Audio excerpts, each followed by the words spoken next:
Hi friends, good morning. Long vlog போட்டு ரொம்ப நாள் ஆயிடுச்சு. ஆக்சுவலி டைமே இல்லாதனால என்னால் போட முடியல. ஸோ கொஞ்சம் டைட்டாக போயிட்டுருக்கு. அக்கௌண்டிங் ஒர்க்கும் சரி, வீட்டில் ரெகுலர் ஒர்க்கும் சரி.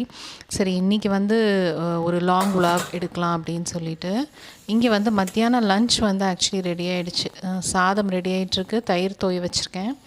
இங்கே பார்த்தீங்கன்னா வாழைக்காய் வந்து பூண்டு தட்டி போட்டு ஃப்ரை பண்ணியிருக்கேன். அதுக்கப்புறம் நேற்று வச்ச ரசம் இருக்குது, அது ரீஹீட் பண்ணணும். அப்புறம் ஹோம்மேட் கீ. அதுக்கப்புறம் இன்றைக்கி குழம்பு பார்த்திங்கன்னா சேப்பங்கிழங்கு வந்து போட்டு புளிக்குழம்பு மாதிரி, பூண்டு சின்ன வெங்காயம்லாம் போட்டு புளிக்குழம்பு மாதிரி வச்சுருக்கேன்.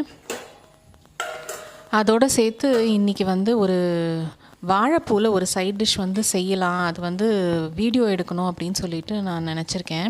இங்கே பார்த்திங்கன்னா துவரம்பருப்பு வந்து கொஞ்சமாக மஞ்சத்தூள் போட்டு ஒரே ஒரு விசில் விட்டு எடுத்து வச்சுருக்கேன் நான். இது ரொம்ப வேகக்கூடாது, சும்மா மசிச்சா மசிய வரணும்.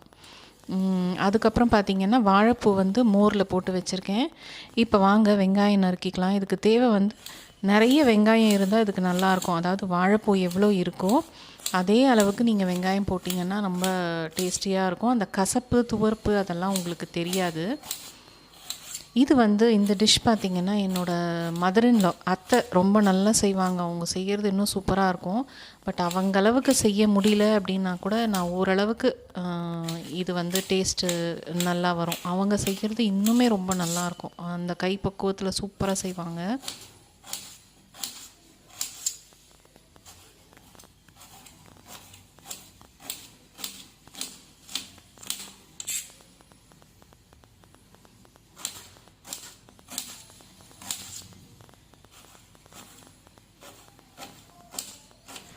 நான் வந்து வாழைப்பூ பார்த்திங்கன்னா ஒரு அரை வாழைப்பூ வந்து அந்த கள்ளங்கள்ளியெல்லாம் எடுத்துகிட்டு இங்கே பொடியாக நறுக்கி நான் மோரில் போட்டு வச்சுருக்கேன். அதுக்கு வெங்காயம் பார்த்திங்கன்னா நான் ஒரு 3லேருந்து 4 வெங்காயம் நம்ம எடுத்துக்கலாம், நம்ம சைஸை பொறுத்து. அதை வந்து நல்லா பொடியாக நறுக்கி வச்சுக்கோங்க.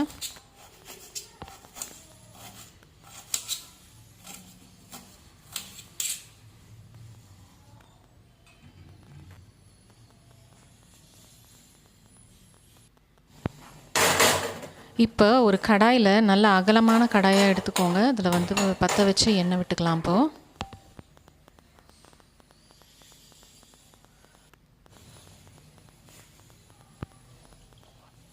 நான் இங்கே வந்து பொரியலுக்கெல்லாம் பார்த்திங்கன்னா பொதுவாக தேங்காய் எண்ணெய் தான் யூஸ் பண்ணுவேன். நீங்கள் உங்களுக்கு எந்த எண்ணெய் நீங்கள் ப்ரிஃபர் பண்ணுறீங்களோ அதை யூஸ் பண்ணிக்கோங்க.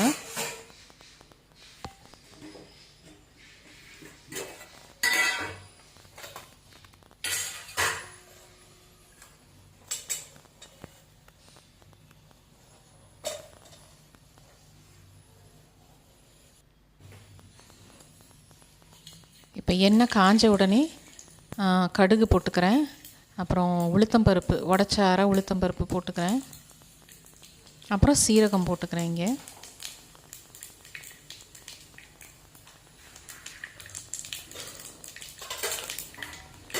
இதுக்கு பார்த்திங்கன்னா காரத்துக்கு வந்து பச்சை மிளகா இல்லை காஞ்ச மிளகா எது வேணாலும் போட்டுக்கலாம்.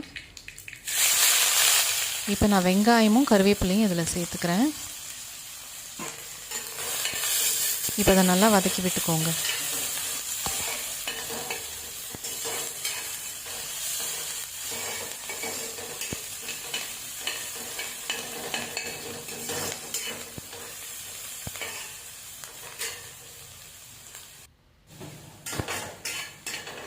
இப்போ நல்லா வதங்கி வந்துருச்சு.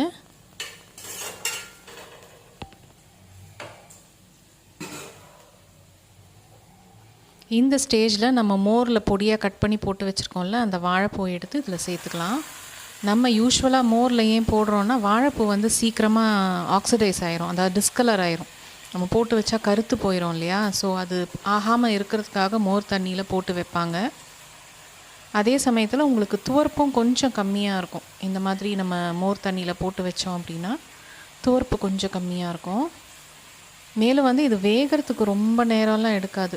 ஒரு 10 நிமிஷத்தில் உங்களுக்கு இந்த டிஷ் வந்து ரெடி ஆகிடும். ஆக்சுவலி நீங்கள் இதை ப்ரிப்ரேஷன், அதாவது வெங்காயம் பருப்பு இதெல்லாம் ரெடி பண்ணி வச்சிட்டிங்க அப்படின்னா ஒரு 10 மினிட்ஸில் ரெடி ஆகிடும் இது. இப்போ தேவையான அளவு உப்பு போட்டுக்கலாம். நல்லா மிக்ஸ் பண்ணி விட்டுக்கோங்க.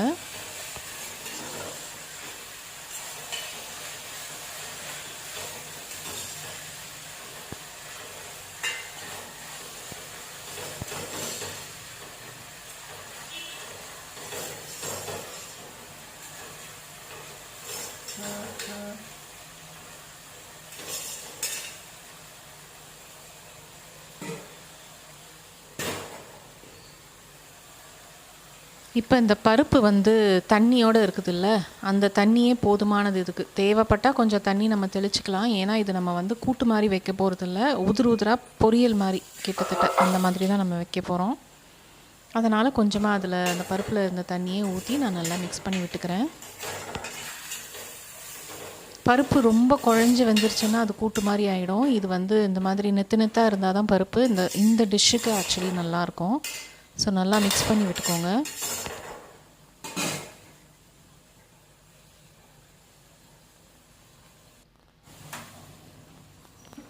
இப்போ சிம் பண்ணி மூடி போட்டு ஒரு 5 to 8 minutes வந்து இது குக் பண்ணி எடுத்துக்கலாம்.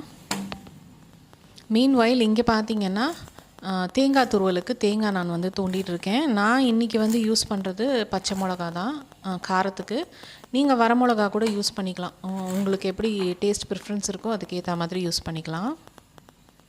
இது வந்து சத்தகம்னு சொல்லுவாங்க. தேங்காய் தோன்றது இந்த சைடு வந்து ஷார்ப்பாக இருக்கும், அந்த சைடு வந்து நீட்டாக இருக்கும். இந்த தேங்காய் தோன்றதுக்குன்னே இது வருது. இது வந்து இந்த செட்டிநாடு சைடெல்லாம் ரொம்ப ஃபேமஸ். சத்தகம் அப்படின்னு கேட்டு பார்த்தீங்கன்னா செட்டிநாடு சைடெல்லாம் அவங்க வந்து இதை தான் எடுத்து கொடுப்பாங்க பாத்திர கடையில்.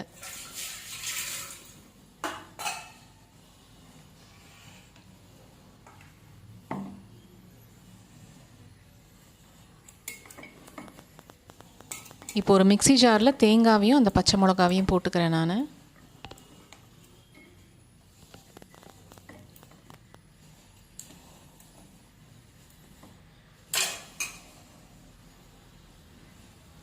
காரத்துக்கு நான் ஒரு 4-5 பச்சை மிளகா சின்னதாக இருக்கிறதுனால நான் அவ்வளோ எடுத்திருக்கேன். நீ உங்கள் ஸ்பைஸ் ப்ரிஃபரன்ஸ்க்கு ஏற்ற மாதிரி மிளகா போட்டுக்கோங்க. இப்போ இது திருகுனா மாதிரி, அதாவது தண்ணி விடாமல் கொர கொரன்னு நம்ம அரைச்சி எடுத்துகிட்டு வரணும்.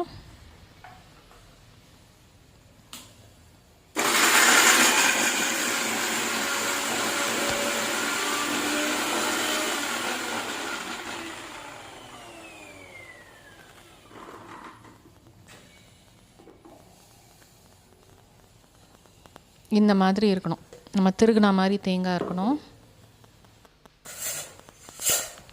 இப்போ வாழைப்பூ வெந்திருக்கா அப்படின்றத பார்க்கலாம். கிட்டத்தட்ட ஒரு 5 to 8 minutes ஆயிடுச்சு. தண்ணியெல்லாம் நல்லா வற்றி வந்துருச்சு. அதே மாதிரி உங்களுக்கு வெந்துருச்சு வாழைப்பூ. இந்த மாதிரி இருக்கணும் கரெக்டாக. நல்லா உதிராக இருந்தால் தான் இது சாப்பிட்றதுக்கு நல்லாயிருக்கும்.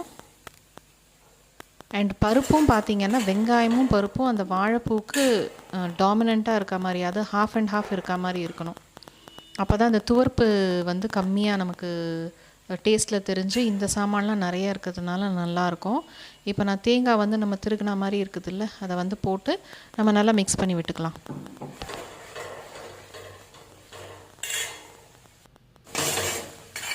இப்போ இந்த சமயத்தில் நம்ம வந்து உப்பு செக் பண்ணிக்கலாம். ஏற்கனவே கொஞ்சம் உப்பு போட்டிருக்கோம். தேவைப்பட்டால் இந்த சமயத்தில் நம்ம உப்பு போட்டுக்கலாம்.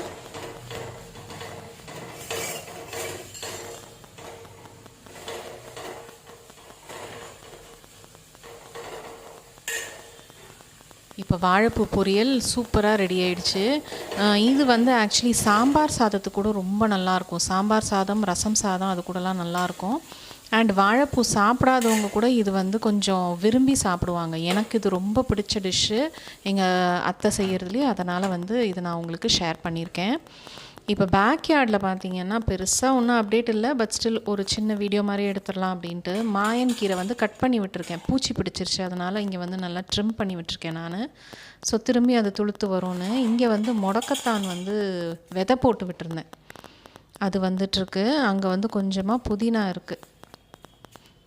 இந்த சைடு வந்து அந்த டெல்லி பாலக் இருக்குது. அதெல்லாம் நம்ம வெட்ட நல்லா துளுத்து வந்துகிட்டே இருக்குது. அது ஒன்றும் ப்ராப்ளமே கிடையாது ஆக்சுவலி. அது சும்மா ஒரு ஸ்டெம்மு வச்சாலே போதும், நல்லா துளுத்து வந்துடும் அது. இங்கேயும் இருக்குது. இது வந்து அந்த மாங்காய் இஞ்சி சொன்னல, அது வந்து நல்லா வளர்ந்துட்டுருக்கு. ஒரு சின்ன கிழங்காக தான் இருந்துச்சு. ஹைட்டு பார்த்திங்கன்னா எவ்வளோ ஹைட்டு போகுது பாருங்கள், என் ஹைட்டுக்கே இருக்குது.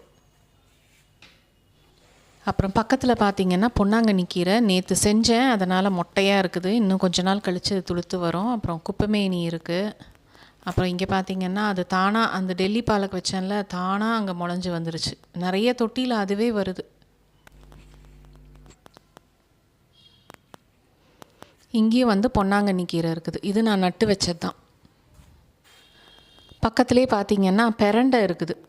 இது வந்து 2 வெரைட்டி ஆஃப் பெரண்டை இருக்குது. ஒன்று உருண்டை பெரண்டை இருக்குது, இன்னொன்று நம்ம நார்மலாக இருக்கக்கூடிய பெரண்டை இருக்குது. இது வந்து சேப்பங்கிழங்கு சும்மா வந்து போட்டது அது அப்படியே தானாக முளைஞ்சி வந்துட்டு இருக்குது.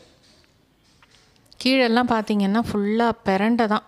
பாவக்காய் கொடியும் இருக்குது. கொஞ்சம் எல்லாம் ஹார்வெஸ்ட் பண்ணிவிட்டு அதுக்கப்புறம் க்ளீன் பண்ணணும், அந்த வேலையும் பெண்டிங் இருக்குது. இந்த சைடும் டெல்லி பாலக் இருக்குது. இங்கே வந்து லெமன் லீஃப், குட்டியாக லெமன் செடி ஒன்று இருக்குது. இது வந்து அந்த டீடாக்ஸ் வாட்டருக்கெல்லாம் யூஸ் பண்ணலாம். சூப்பராக இருக்கும் ஆக்சுவலி. லைம் அண்ட் ஜிஞ்சர் லீஃபை போட்டு நீங்கள் கொதிக்க வச்சு குடிச்சிங்கன்னா அவ்வளோ ரெஃப்ரெஷிங்காக இருக்கும். அது மேலேயும் வந்து ஒரு உருண்டை பெரண்டை வந்து அப்படியே ஓடிக்கிட்டுருக்கு. சின்ன தொட்டியில் தான் வச்சுருக்கேன். நல்ல ஹைட்டு நல்லா வளர்ந்துருச்சு பாருங்கள் லெமன். இது வந்து அந்த லீஃபுக்குன்னே நான் வச்சுருக்கேன் ஆக்சுவலி. இது வந்து குப்பைமேனி இந்த பக்கம் இருக்குது. நம்ம ஸ்கின் ப்ராப்ளம்ஸ்க்கெலாம் நல்லாயிருக்கும். இதில் வந்து ஆக்சுவலி நீங்கள் சாப்பிடவும் செய்யலாம். கீழே வந்து பெரண்டை அப்படியே ஓடிக்கிட்டுருக்கு. அதெல்லாம் ட்ரிம் பண்ணி விடணும் இனிமே தான். இந்த சைடு வந்து கற்பூரவல்லி இருக்குது.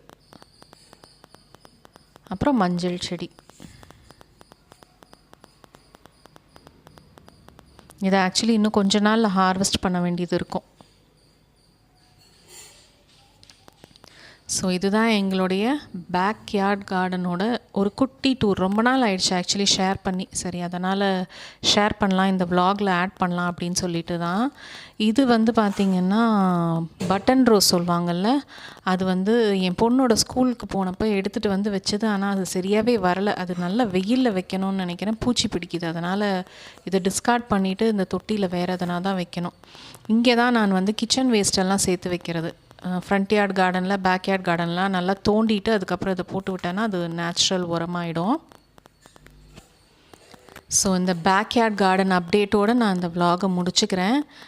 ரெகுலராக வ்ளாக் கொடுப்பேன்னு நினைக்கிறேன். ஸோ நெக்ஸ்ட் வ்ளாகில் மீட் பண்ணலாம். See you in the next vlog. Bye bye.